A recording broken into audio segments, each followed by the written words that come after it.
Jnanatimirandasya Jnananjana Shalakaya Chakshulmilitan Jena Tasmai Shri Guruve Namaha Guruve Gaurachandraya Radhikaye Tadalaye Krishnaya Krishna Bhaktaya Tadbhaktaya Namo Namaha Yam Pravajantam Anupeta Apeta Krityam Rapayano Virakatra Ajuhava Putreti Tanmaitaya Tadavo Binedus Tam Sarvabhutam Hridayam Munimanatosmi Narayanam Namaskritya Naram Chaiva Narottamam Devim Sarasatam Vyasam Tato Jayamudirayet Bhaktya Vihina Parada Lakshai Kiptashtakamari Tarangamadye Kripa Maitram Sharanam Prapanna Vrinde Namaste Charanada Vindam Tavevasmi Najivami Tvayavina Iti Vigyaya Radhe Tvam Nayanam Charanandike Vancha Kalpatarubhascha Kripa Sindhubhya Evacha Patitanam Pavanebhyo Vaishnavebhyo Namo Namaha. So we're going to continue the beautiful Sri Bhajan Rahasya, and we begin by offering our most humble obeisance unto the lotus feet of our beloved Gurus, unto Sri Guru Pada Padma Nitya Lila Vishta Om Vishnu Pad Asta Tarsat Sri Srimad Abhaya Charanaravinda Bhaktivedanta Swami Maharaj Srila Prabhupada and Sri Guru Pada Padma Nitya Lila Vishta Om Vishnu Pad Asta Tarsat Sri Srimad Bhaktivedanta Narayan Goswami Maharaj and our exalted Upanaguru Varga. So today is actually the disappearance day of Sri Pad Bhakti Balabhatirtha Goswami Maharaj. And as his dear godbrother, Bhaktivigyan Bharti Maharaj used to always say, on these days we should say something in acknowledgement, in praise of such personalities. They were both disciples of Sri Bhaktidayata Madhav Maharaj, one of the exalted disciples of Srila Bhaktisiddhanta Saraswati Prabhupada, of whom some books have been written by Bhaktivigyan Bharti Maharaj, like one Volcanic Energy. And Bhakti Balabhatirtha, after the disappearance of Bhakti Dayata Madhav Maharaj, he was appointed Acharya of that line, of that mission, and maintained that position for many, many, many, many years, right, until his departure. And he was very energetic, just like his guru. He's a preacher, and actually came to the West. I met him for the first time sometime around 1998, maybe 99. I was living in actually it was earlier. Had to be 97 or early 98 when he came to the San Francisco Bay Area and was doing a program at the business of Ram Dass. Ram Dass is that devotee who has that big project up in Cobb, in Northern California, that large campground. Anyway, they're doing a program there. And Padmanabh Maharaj was there. He was Urukram at that time. Who else? Prankishore. They stayed with me, my little apartment. And we went to the program. And then he spoke very nicely, very gentle, very sweet soul, but at the same time, very on the straight and narrow, very strict. But I was noticing how generally affectionate he was to the devotees after the program. Padmanabh Maharaj and others were sitting and asking him questions, and he was very forthcoming, very kindly in his responses, right? You just felt a great sense of natural affection with him.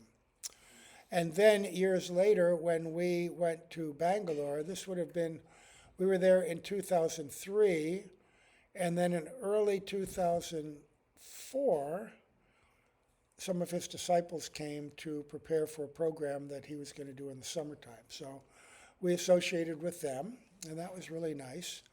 Got to know them. And then when Maharaj came down to Bangalore, probably June or something like that, they did a program in this big hall.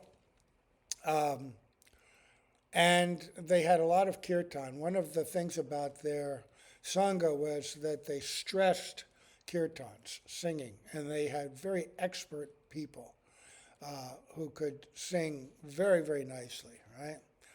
And Bhakti Vigyan Maharaj was also there, taking a humble role, just assisting. And he spoke quite simply, actually, from Bhagavad Gita, remember? And a little contrast from what we had been used to, more like what Srila Prabhupada did in ISKCON, right? Very basic for his audience. Even though we're in India, still you need to speak in a basic way. And then after that, again, he called us back to his room, and he was so kind and polite to us. You just felt so warm and accepted, right? And you naturally become attached to him. And every year when we would go on Navadvip Parikram, we would always stop at their mat. When we go over to Antardvip, on the way up through towards Mayapur, Yogpit, and all that, their mat is on the right-hand side, and we would stop. Very big, very beautiful mat, very large hall. And we'd have talks. Srila Bhaktivedanta Narayan Maharaj, when he would come, and he and Bhakti Ballabha Maharaj would have very warm and friendly conversations, right? They had a natural affection. And when Srila Narayan Maharaj did his annual programs at Rup Sanatan at the Rup Sanatan Gaudiya Math in Vrindavan, of course, Bhakti Ballabha Maharaj was always invited. But here, it's interesting, everyone, all the pundits and big mahants would come and speak in very high ways about Rupa Goswami's teachings. But he would speak very basically. Again, that was his tendency. Even he would speak about Prahlad Maharaj during the Rupa Goswami thing, which everyone was, what? But really, you can't access Rupa Goswami without understanding the teachings of Prahlad Maharaj. And it's not that he didn't know. I mean, he was deeply immersed. He wrote extensively. He wrote a very beautiful book. He compiled a book about Mahaprabhu and his associates. And every principal associate, he had some biography, and it was all taken directly from quotes from Chaitanya Bhagavat, Bhakti Ratnakara, Chaitanya Charitamrita, and other literatures contemporary to those times. So it was all very authoritative, and it's a great resource. It's a great, great resource, especially on appearance and disappearance days. You can download it also from Kindle. Very beautiful book. In hardcover, it's like this. Big, big, big, big book. And and so And again, he would continue to come to the West, and even in old age would go out on Sankirtan. Now, I was never there at those times, but I've heard he would go barefoot in Manhattan. But see, he was really traditional and old school. That when we visited them in Bangalore, when he came to visit us, it was during Chaturmasya, and I noticed, even though we're some months into it, he hadn't cut his nails, right? That's one of the traditions for sannyasis doing Chaturmasya. You would stay in one place, and you wouldn't shave, wouldn't cut your hair, and you wouldn't cut your nails. Of course, nowadays we do, because we're going here and there and doing so many things. But he was still going here and there, but he didn't cut his nails. I thought that was very interesting. And the other thing is that those who were his close disciples were exceptionally nice devotees. They seemed to imbibe his own quality of respect, honor, service to Vaishnavas, respect towards Vaishnavas. That's the key. That's the key to devotional life. And he was such an example to that. So we're very happy to remember him on this day, right? Such a wonderful personality. I mean, I feel all warm just remembering him, right? Because he was so contagious in that way. So now we're going to turn to text 36. Srila Bhaktivinoda Thakur says, the gradual development of bhakti through the association of genuine sadhus is described in Srimad Bhagavatam in the 3rd canto, 25th chapter, 25th verse. That would be Kapila Dev, Lord Kapila Dev speaking to his mother, I think, pretty sure. So this verse, famous verse, very good verse to know. Satam prasangan mama virya samvido bhavanti hritkarna rasayana kataha jajoshanad ashvapavarga vartmani shradharatir bhaktir anu kramishyati. Okay, this,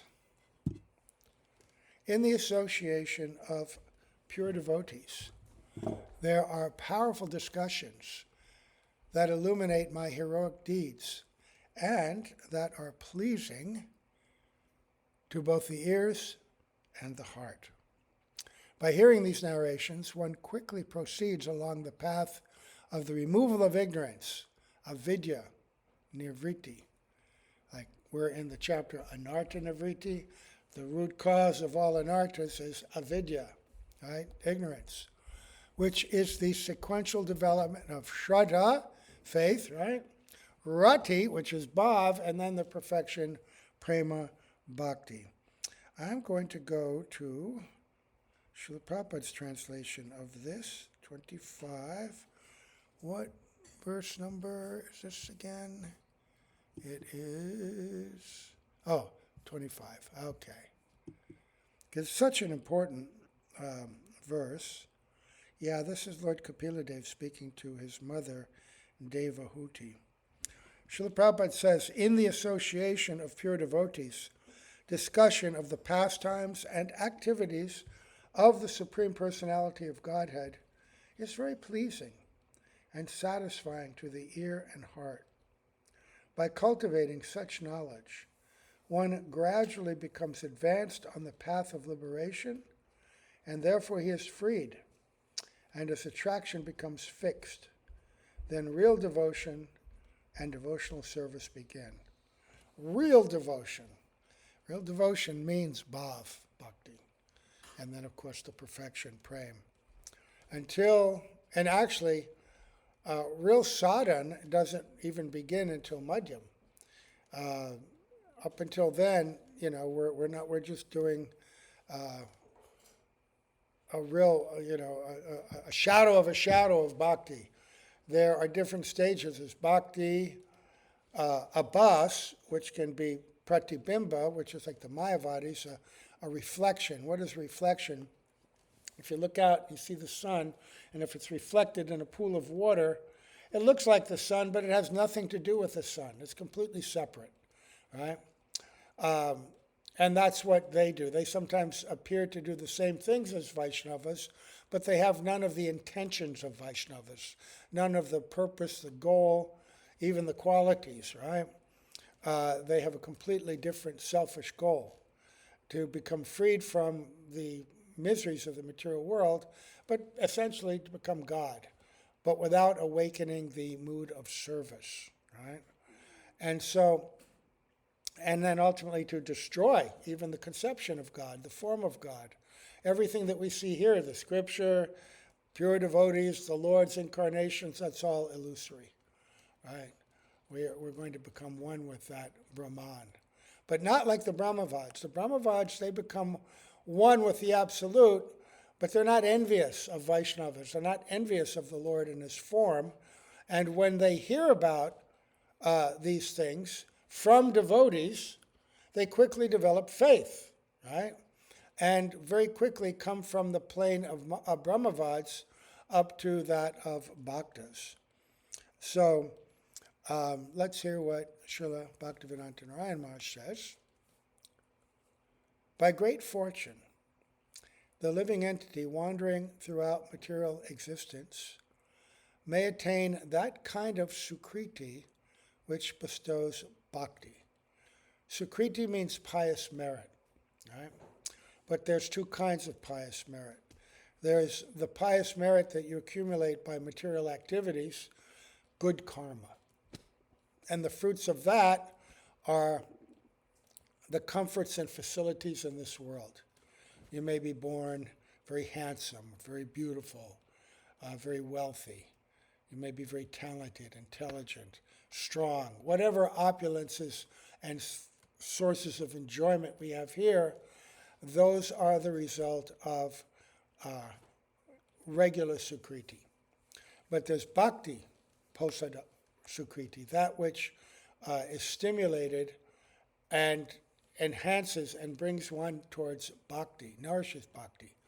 And that's when you perform an action that is favorable to the devotees or to Bhagavan. By some great fortune, you get the association of devotees or with acts of devotion, right?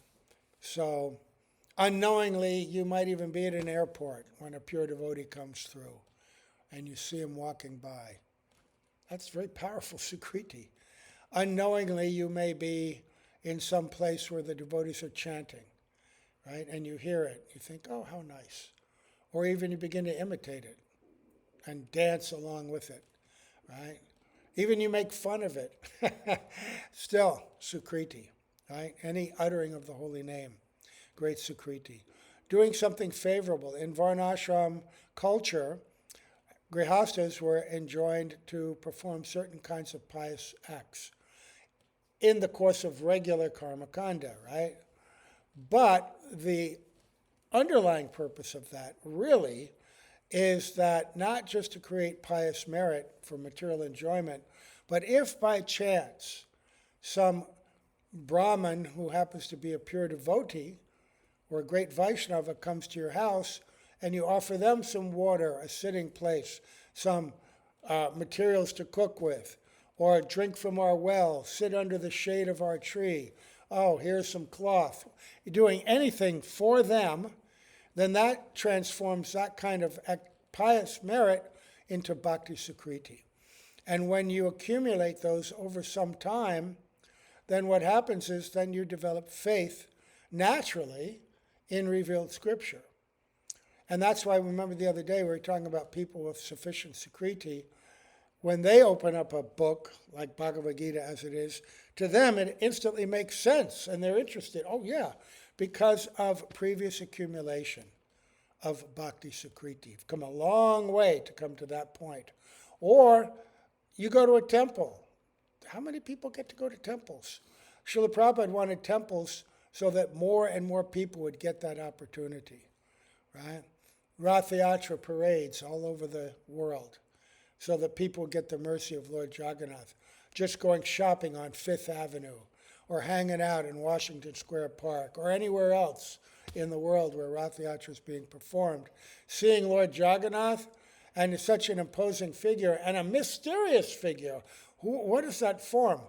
It wasn't until I even, began hearing from Srila Gurudev that I understood the secret meaning of the form of Lord Jagannath. I always wondered, why are we worshiping him in that form? People just think it's some weird African idol or something, so bizarre. But actually, that form is so powerful because it represents the form of Krishna in his ecstatic meeting with Srimati Radhika after so long, just losing his own form. So even without knowing that, just to see that form, whatever thought comes through your mind, whatever curiosity, it's such powerful sukriti. So then you develop faith in Scripture, and occasionally you may hear from different pure devotees. And then at some point, more and more sukriti, and then what happens? You develop faith in a specific pure devotee, right? And then, Guru Padashraya, you take shelter. Guru Padashraya Diksha, take initiation. Guru Sevan, you begin Guru Seva. Sadharma Shiksha Piksha, you begin to inquire about the revealed scripture in a deeper way, more meaningful way. How does this apply to my life? Sadharma Siksha Picture, Sadhu Maganugaman, studying the life and example of great acharyas, like we mentioned Bhaktivinoda Tirtha Maharaj, right? Hearing about such a person, reflecting on their life example, you think, oh, how can I emulate that? How can I honor that? These 5 things begin to take place. And the first thing, when Sukriti accumulates over many births, it gives rise to Shraddha, inexclusive devotion. So that's the first thing. Satam prasangam mama virya samvido bhavanti hrit karna rasayana kata. Right? By hearing from these great personalities, they speak transcendental nectar. It's very pleasing to the ears.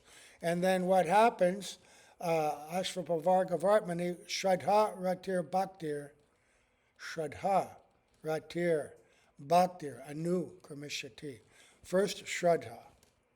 Then from Shraddha and the practice of Bhakti, we come all the way to Bhav and then Prem. It all begins by proper association and hearing. Because he says, when Shraddha arises, the desire to associate with pure devotees and true saints manifests. And by this association, one will gradually develop a taste for sadhan and bhajan. When anarthas are removed and this shraddha becomes pure, it transforms into nishtha, which in turn, when pure, transforms into ruchi. On the one hand, this is very encouraging. On the one hand, it's very scary because this description of nishtha is very high. When not all anarthas, but most gross anarthas are almost gone away because now your faith is very focused. And even what anarthas are there, you can ignore. So your shraddha is very pure. And then you come to nishtha. And then when that's pure, your steadiness, your absorption and engagement in seva, right, with body, mind, and words, you may have more inclination. There's 3 ways in which seva, nishtha, is revealed in the heart of different devotees according to their inherent nature. One may be very steady in physical service, with the body, with the senses, right? Always working, always engaging like that. Someone else may be inclined, always speaking, harikata, always, reflecting and talking with others, harikata. And another may be very fixed in the mind and thinking all the time about my guru seva, harikata. And it's not that there's a progression. Some people say that you progress from physical seva to speaking to mental, but Vishwanath Chakravarti Thakur says, in his opinion, it appears in each person according to their nature. So you don't try to fit all the round pegs into square holes. You just find out what the inclination and nature of somebody is, and then you engage them appropriately. And we may go through different stages. Like when you're young, in the mat, we talk about your donkey years. You should do donkey seva, carrying the load, like in the mat, carrying the wood, right? Loading up the wood. You've done that, right? Once a week or something, the big trucks bring all this wood, and all the brahmacharis have to haul it up. Now they have an elevator, but they used to haul it from the truck, down the alley, up this set of stairs, over here, into this room. It's a lot of work. Or they would wash the pots. They'd have to take the pots from the Mathura Mat down to Vishram Ghat, which is quite a walk, wash the pots, and then bring back big containers of water because they didn't have any running water. Every few days, take the giant jars that hold all the stool from the stool rooms, take them out and dump them, that kind of seva. Nowadays, it's more refined. Sitting down, chopping veggies, cleaning the floor, things like that, But the physical work, there's no end to physical work. Premananda Prabhu's always got something going on. Ever since they got that building, it's been nonstop. Breaking walls, building new ones, breaking stairs, building new ones. Every year you go back, you can't figure out how to get around. Oh, the stairs are over here now. This goes up to this room. Oh, no, that's not the kitchen anymore. Now it's something else. Well, the temple room used to be here. Now it's here. I think he does it deliberately, just to keep people busy. It's kind of like the old army thing, where they have these guys one day dig a giant hole and then the next day fill it in, right?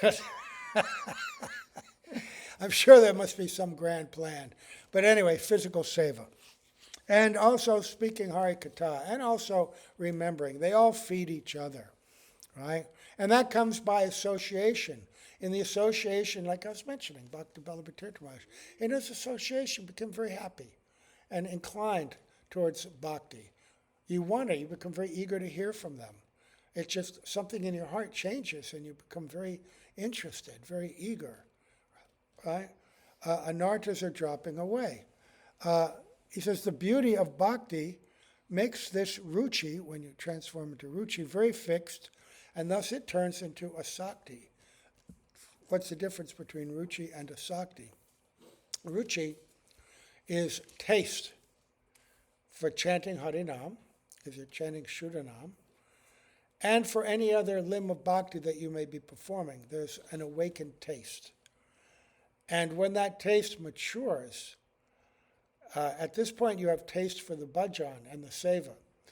But in asakti, it begins to mature and transform, just like in the beginning, like a rose bush. In the beginning, there's a little bud, and you can't see what it is. It's all covered in green. It's all tight. But then it begins to gradually open, and you begin to see the beginnings of a flower, right? Asakti is a transformation of that taste, where it matures from taste from just bhajan to the object of bhajan, right? The Krishna is the object of our bhajan, right? He's the focus of our love, of our chanting.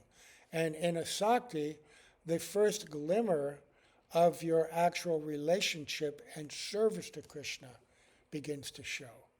How I really want to serve. Right now, we want to serve whatever we hear. Oh, we hear about this. I want to be in Mahabharata. I want to shoot arrows. I want to be with Arjuna, right? Oh, I want to be in Dwarka. Oh, that sounds so great.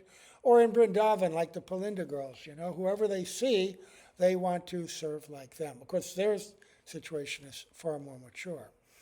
But even there, until you've awakened your own siddhadeha, your own identity, you can appreciate all the services, but in asakti, a deepening attachment for Radha and Krishna and a glimmer of the way in which you would like to serve them, right?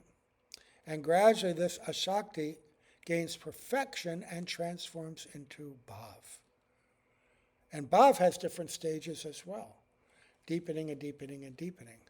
And when bhav combines with its corresponding components, in the right proportions, rasa appears. This is the gradual development leading to the appearance of prema. And the various components are your own identity, right? Your own sthayi bhav, that's your inherent nature. And then the various ecstasies that you experience, transformations within the body, the sattvika bhavs, the way in which your moods are expressed externally, by singing, by dancing, by rolling on the ground, right? Different things like that. Those are anubhavs, or your specific service, right? The cowherd boys playing with Krishna is an anubhav, right? It's an external function and display of your love. And then there is the vaibhav, which has two components. One is udipan, that which stimulates these moods. Like if you're in Vrindavan forest and the bamboo is rustling, and when the wind blows through the bamboo and it's rustling, sometimes it creates a sound similar to a flute. And you think, oh, Krishna's nearby. Or you see a peacock, and their feathers are open, and that reminds you of Krishna. Right? Or anything, cows, seeing cows, and you immediately think of Krishna and his cowherd boys. Or you go to Radha Kund. In Vrindavan, there's so many Udipan. That's the nature of the Dham, because it's Krishna's place. In fact, those can be favorable, or like in the case of Nanda Maharaj, after Krishna left, he wouldn't leave the house. Why not leave the house? Because everywhere I look, it reminds me of Krishna and his pastimes. I can't bear the separation. I go out, I see the cows, I see the fields, I see the Jamuna, everything I see his footprints everywhere. We can also see footprints. There are different Charan Pahadis, places where Krishna's footprints, or the melting of the ground, where the bowls and the utensils of the gopis and the cowherd boys were everywhere. Vrindavan, Udipan, stimulus. This is part of Vaibhav. And then the alambana, the support of all of this. And that has two features, ashraya and vishaya. Ashraya are those devotees who are the abode of love, the reservoirs of love. Krishna's devotees, they hold love for Krishna in their heart. And then there's vishaya, the object of their love. That's Krishna. Right? And that's Krishna in Vrindavan in his original form. And that original form has different features, right? When he expands himself into multiple forms in Rasa Leela, that's all Krishna. When he's Krishna as he is, dancing, playing, appearing before them, or when he's Krishna disguised. He's still Krishna, but he's disguised as the daughter of a barber, right? As a Brahmin boy, helping the gopis do Surya Puja, right? Or as a heavenly damsel coming down to talk with Srimati Radhika and warn her about how she shouldn't show love to Krishna because she's not worthy. Just to hear her response and expressions of love. These are also Vishaya. Vishwanath Chakravarti, there's a really teeny little book, probably up here somewhere, called Bhakti Rasamrita Sindhu Bindu. And all that is in there in a condensed way. It's very interesting. You can read that. So, when Bhav combines with its corresponding components in the right proportion, Ras. All of that together combined is Ras. Right? This is the gradual development leading to the appearance of Prem. So I just saw someone, it was a little video of Srila Bhaktivedanta Narayan Maharaj. I don't know where it was. He's sitting on one of these swings, which he liked. And one devotee is asking him questions, and he says, "How do we get rid of an artist?" And he said, "By dedicating yourself to fulfilling the desire of your Gurudev." And so, how do you know the desire of your Gurudev? And he says, by associating.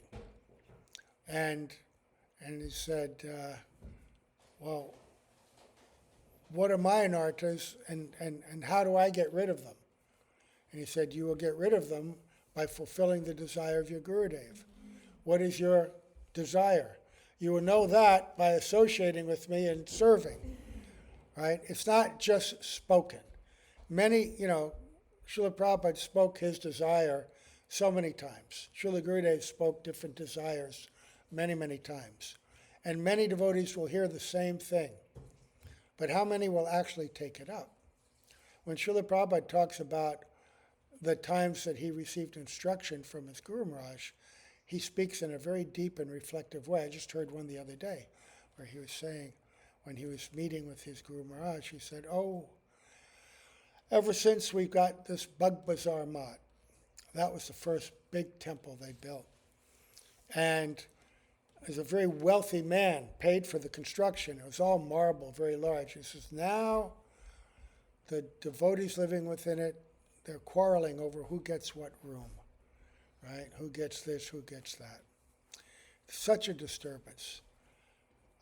I think we should sell the temple, sell the marble, just print books, right? And that was his feeling. Why do we spend so much money just for a temple?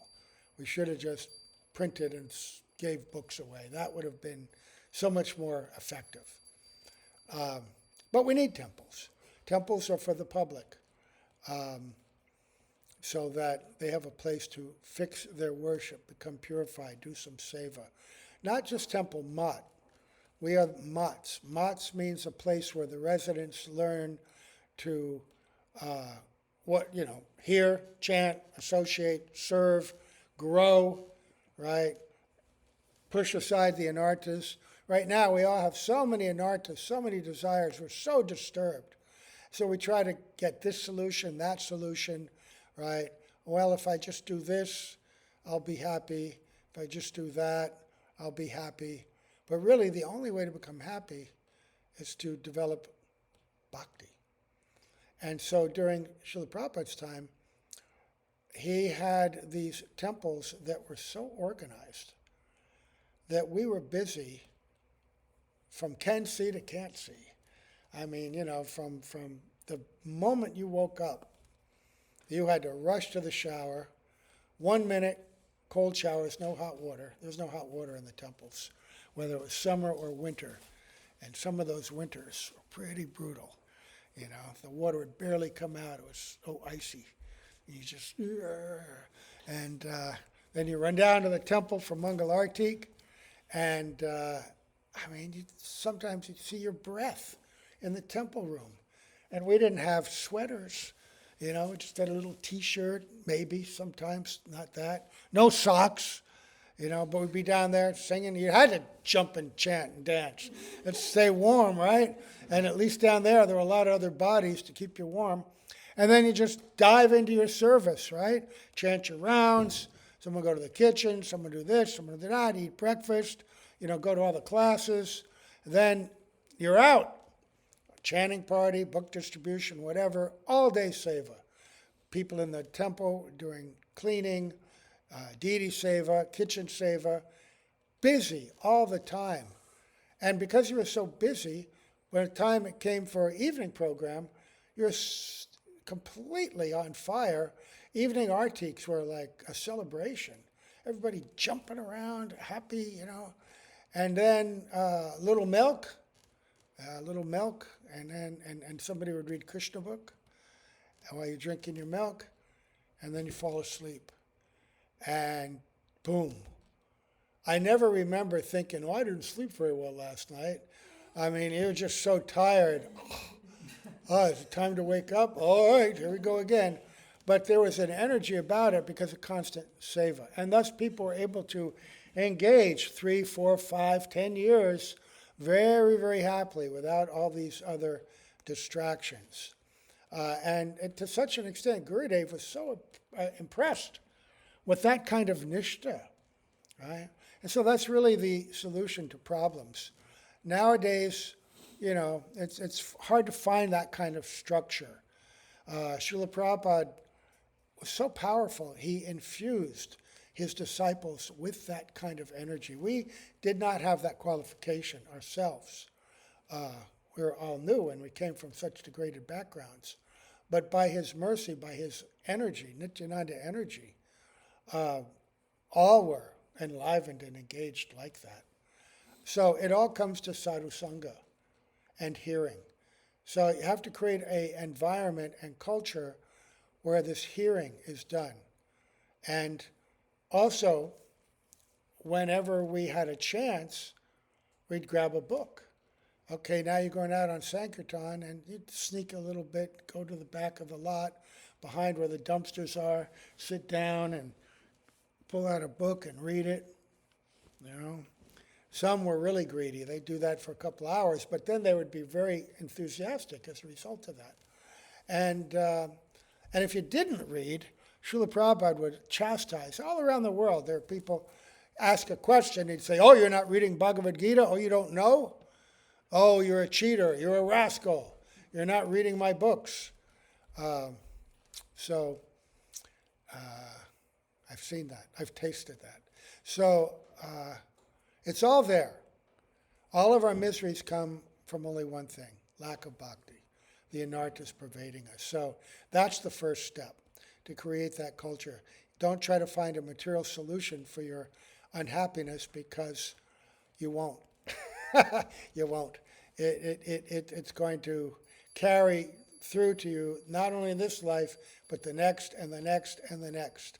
The only solution, satam prasangam mama virya samvido, vavanti hritkarna dasayana kata, yajoshanadashva pavarga vartmani, shraddha, ratir bhaktir anu kramesyati. I don't think we have time. I wanted to read something from, let me see, let me see.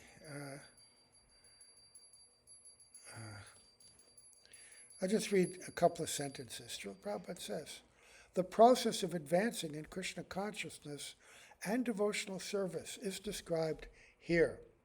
The first point is that one must seek the association of persons who are Krishna conscious and who engage in devotional service. Without such association, one cannot make advancement.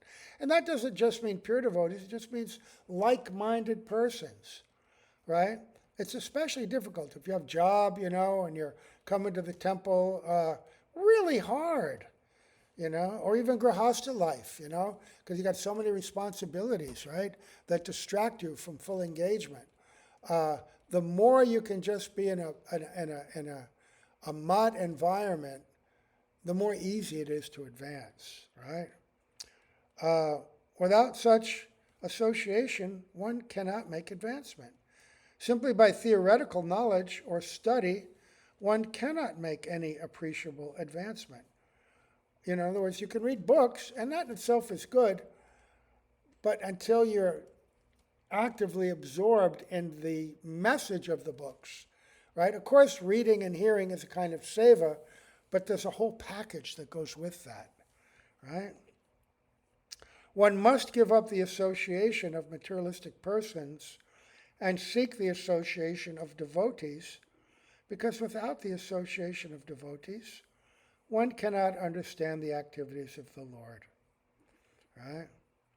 Generally, people are convinced of the impersonal feature of the absolute truth. Because they do not associate with devotees, they cannot understand that the absolute truth can be a person and have personal activities. This is a very difficult subject matter. And unless one has personal understanding of the absolute truth, there's no meaning to devotion, right? And that's why devotion is so enhanced when you do get that very powerful association time to time, realized association, that affects you. The rays of their realization shine within your heart as well, right? Service or devotion cannot be offered to anything impersonal. Service must be offered to a person. Non-devotees cannot appreciate Krishna consciousness by reading the Srimad Bhagavatam or any other Vedic literature wherein the activities of the Lord are described. They think that these activities are fictional, manufactured stories because spiritual life is not explained to them in the proper mood. Yes. To understand the personal activities of the Lord, one has to seek the association of devotees, and by such association, when one contemplates and tries to understand the transcendental activities of the Lord, the path to liberation is open and he is freed. One who has firm faith in the Supreme Personality of Godhead becomes fixed, so shraddha, and his attraction for association with the Lord and the devotees increases. Association with devotees means association with the Lord. Because who are the devotees? They're the dust of the feet of the Lord. They're always with him, right? The devotee who makes this association develops the consciousness for rendering service to the Lord, and then being situated in the transcendental position of devotional service, he gradually becomes perfect. And we all have experience of that. By ourselves, whatever, whenever we're, even in our room, lying there on the bed, Our only association is our mind. And it's not very good association at this point. And then all our worries, all our troubles, all the travails, all the slings and arrows of outrageous fortune beset us and attack us. But then when we're in association with devotees and we got some nice service, we're always happy when we're doing service, you know. All right, let's do this, let's do that. Yeah, you know, let's fix the roof. Let's mow the lawn, right? Let's go shopping even. Let's cook. Whatever it is, right? Let's serve the deity. Whenever you're doing seva, you're happy, right? So that's the, what do you call it? The medicine. The medicine. And that medicine is administered by a pure devotee and it's made effective by association, even with ordinary devotees like ourselves. If we create an environment where we encourage each other, then the natural affection that exists in the hearts of real devotees, pure devotees, it blooms in our hearts as well. Yeah. So we'll stop here and offer our obeisance to our beloved guardians, our Srila Prabhupada, our Srila Gurudev, all the assembled Vaishnavas, Vaishnavis, Gaur Premanande, Hari Bol, Hari Bol.